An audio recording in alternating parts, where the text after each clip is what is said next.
tonight, police and urban renewal on the move today. Coming up, find out where they went and why. The Bahamas Ship Registry's rating sinks. What the Maritime Authority has to say about it. And a national champion goes after gold and glory this summer. The National Report starts now. Now in HD.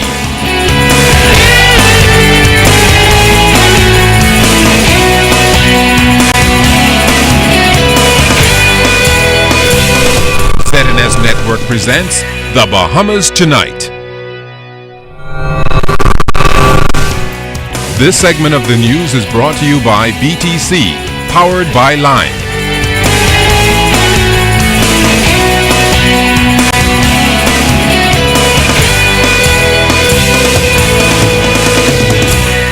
Good evening, everyone. I'm Keishla Adderley. And I'm Kendino Knowles. As always, it's good to have you with us.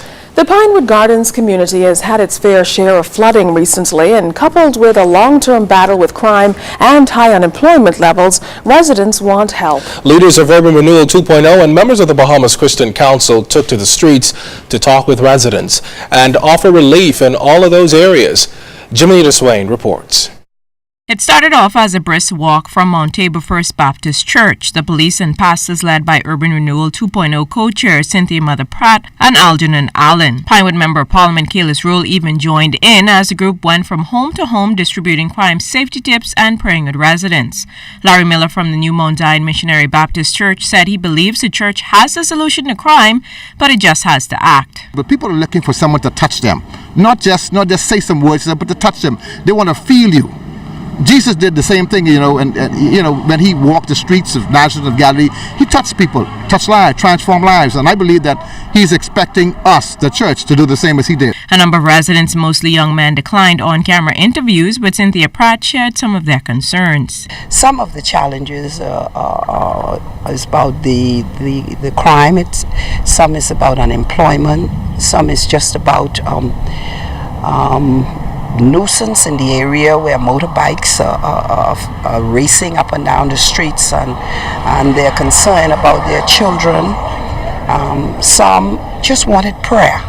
Head of the Pinewood Gardens Urban Renewal Office, Inspector Virgilis Senatus, says the level of crime in the community has shown a reduction. Most of our incidences are, merely on the domestic side.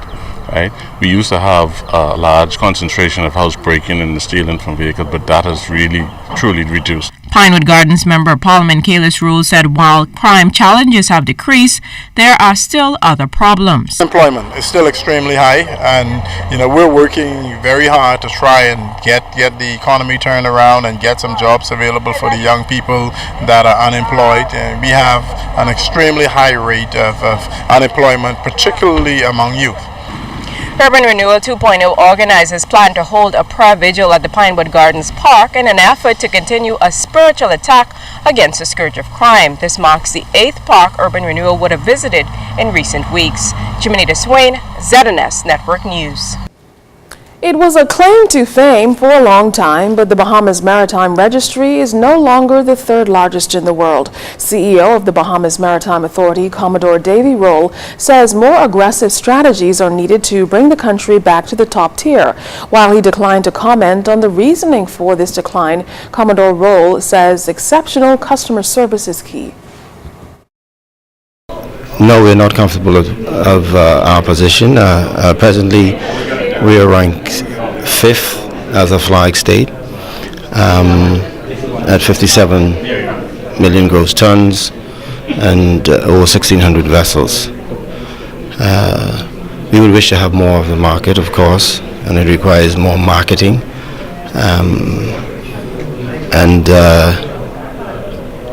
As you know, in today's economic condition and the situation today in the world, one has to balance that with the delivery of quality service.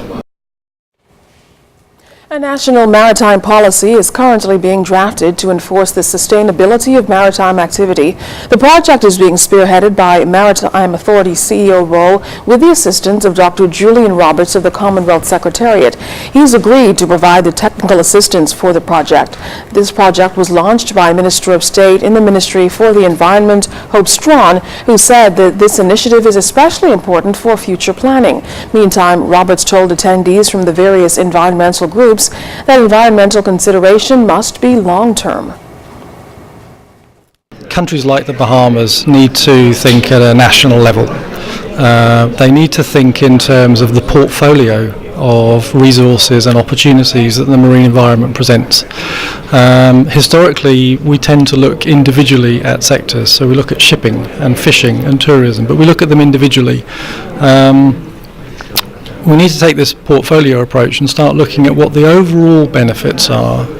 And you mentioned the word balance, and that's exactly the right word, because government needs to make some decisions about where the priorities lie, and there are trade-offs that need to be made in terms of getting the best outcome for the nation. An environmental organization called the Bimini Blue Coalition has organized a petition against the construction of a dock on that island.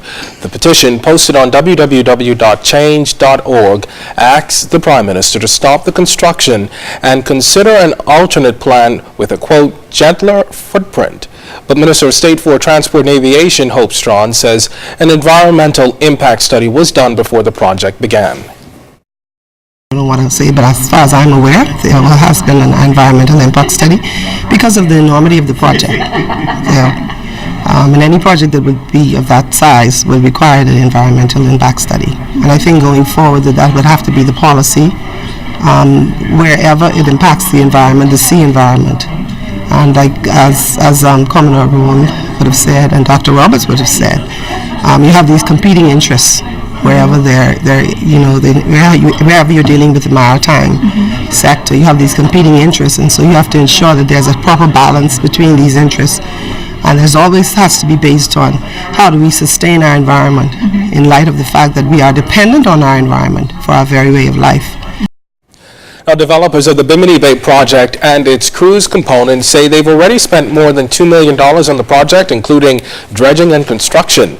It's in preparation for a superfast ferry that will run between Miami and Bimini every day. The launch of the ferry and the casino opening are scheduled for Friday.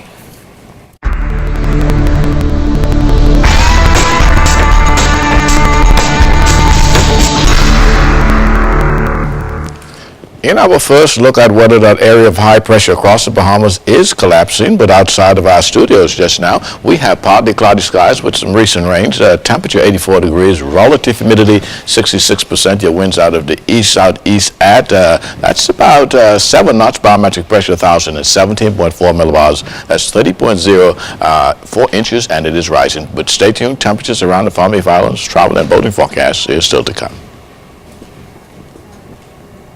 Well, police want to question this man in connection with Monday's shooting of Police Sergeant Andrew Sweeting. Police have issued an all-point bulletin for the arrest of 20-year-old Irvin Moxie, also known as Hot Boy of Nassau Village. Authorities describe Moxie as standing 5 feet 9 inches tall with a slim build and dark brown complexion. Anyone with information that can assist police in locating the suspect is asked to contact police at 911, 919, or the nearest police station. Well, the wait is almost over, and the big question tonight is who will be the next BTC Star Maker. Well, after many weeks of fierce competition, the winners of both the senior and junior categories will be announced in what's expected to be a dramatic season ender tonight. It's the fourth consecutive year that BTC has been searching for BTC stars between the ages of 13 and 30.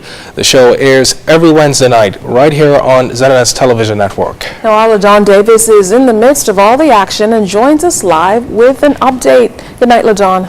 Yes, Keishla and Candino, by the end of the night, two very talented Bahamians will be crowned Season 4 winners of BTC Star Maker. Right now, dozens of invited guests are making their way here at the Hilton Hotel, hoping to get the best seat in the house. And I can only imagine what the contestants are feeling at this very moment. Now, I am joined here with Senior Sales and Marketing, BTC, Mr. Marlon Johnson. Mr. Johnson, it's the finale. What can we expect tonight? Tonight, we're just going to have a party. Tonight, two lucky young Bahamians are going to each walk away with a $10,000 prize for being the star maker for BTC season 2013 and 2014. And just as importantly, also for the folks who are watching, just as importantly for the folks who are watching, they're going to have an opportunity to be able to walk away with a brand new Samsung Galaxy 4. So one lucky viewer will walk away with a Samsung Galaxy 4, lots of other prizes, and we're also going to have a chance to see who will be crowned the next BTC Star Makers. And what are some of the, the prizes the new stars will be receiving? Well, the stars get a one-year contract with BTC. They get the opportunity to have their faces all over the Bahamas. They get a chance to be groomed and modeled. They're going to get all sorts of stuff. It's just going to be a fantabulous time. Any other prizes we can expect tonight? Oh yeah, for our viewers, we want our viewers to tune in at 8:30. There's going to be all sorts of fantastic giveaways, phone cards for all our lucky viewers. Okay, right, so head on down here to the Hilton Hotel for the BTC Star Maker Season 4 finale. And with that, we end the news here at the Hilton Hotel. I'm LaDawn Davis, back to you in studio. Thanks, LaDawn. Well, still to come tonight, a bill in the House to help curb unemployment. We've got the latest coming up. And then later on in sports, the national champion looks forward to an even bigger summer. You're watching the Bahamas Tonight.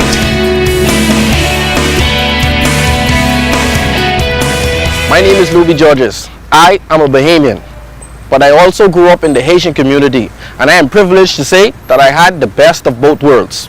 And for the 40th anniversary of our independence, I would like to commemorate this massive event by saying to the Bahamian populace, let's focus on the things that unite us instead of the things that divide us, such as our food, our dance, our culture. Look around, we are one. And for the next 40 years, let's focus on making the Bahamas the best little country in the world.